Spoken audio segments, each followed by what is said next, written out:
In 20s of the 20th century in the United States, an influx of immigrants. Among them were many Italians, namely Sicilians, who created in America the Sicilian family. The word Mafia in Sicilian means swaggering, arrogant. That is why the Mafia itself, so never called his criminal group they called family. And fully had that right. Indeed, the family was real, it was ruled by unbreakable laws and the brotherhood, so they were very different from the American gangs as their discipline and attitude to family members. In the family there were laws that implicitly adhered to this kept discipline. A lot of them, but the main ones are listed below. 1. Omerta. Omerta is the law of silence. Upon entering a prison or detention, even for a short time a family member had to remain silent. Any words said to the authorities during the in-prison could be regarded as a betrayal. This is explained by the fact that if a family member was arrested, his buy out other family members in a very short time, but this time he was silent. 2. Become a member of the family could only Italian. The rest of the nation, like the Americans, the Irish worked closely with the mob, but to join their ranks could not. The maximum that they could expect is to become a partner family or helper. 3. To join the family was only possible after close cooperation with the family and only after personal instructions to the capo. Capo is the top tier after the soldiers. But more on that below. 4. The family could not join the one whose close relative was working in the police. Also the man who cheating on his wife, could not expect to become a member of the family. Structural hierarchy in the family. 1. The lowest link was soldiers. They were cannon fodder and did the dirty and low-paying jobs.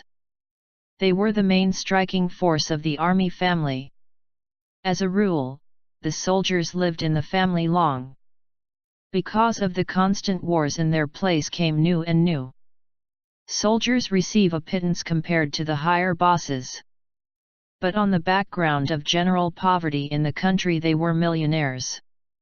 In case of death of the capo in its place chose the most worthy of his men. 2.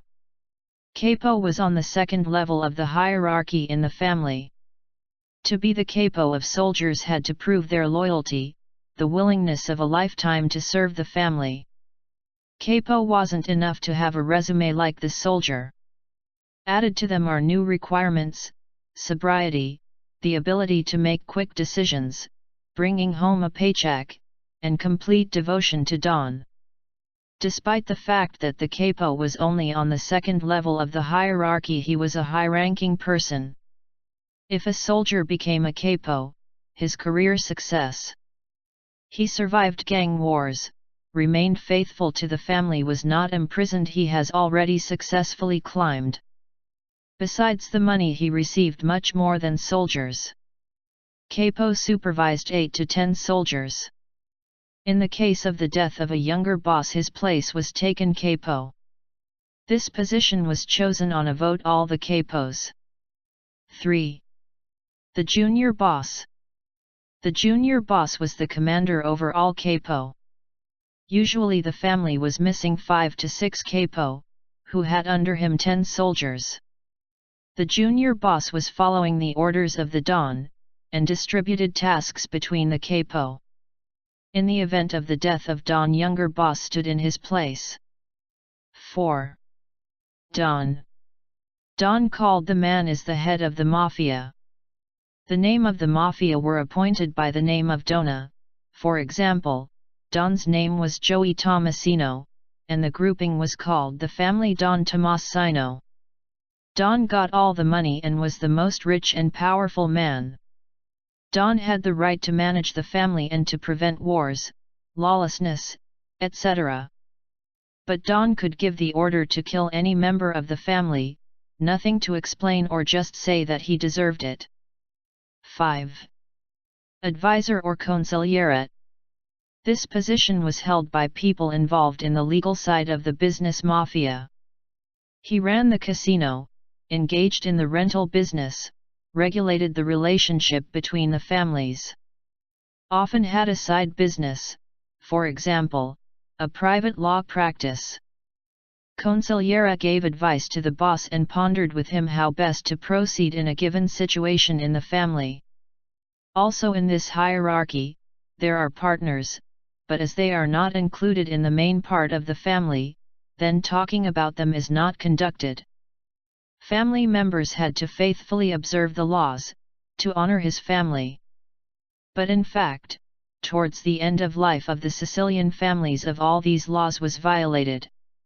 For example, people were put into homes for money, and not for services. Also, if the soldier excessively drank alcohol, cheated on his wife, used drugs, it should have been excluded from the family. In fact, almost all of them lived that way. Another unbreakable law, the man who killed Don, can never be Don, was violated repeatedly. The Mafia was not supposed to sell drugs, but after the repeal of prohibition in America, almost all of the gangs started to do it. The family system, invented by Sicilians, was nearly perfect, but due to violations of the laws were destroyed. Perhaps such families exist now, if they had not violated their laws.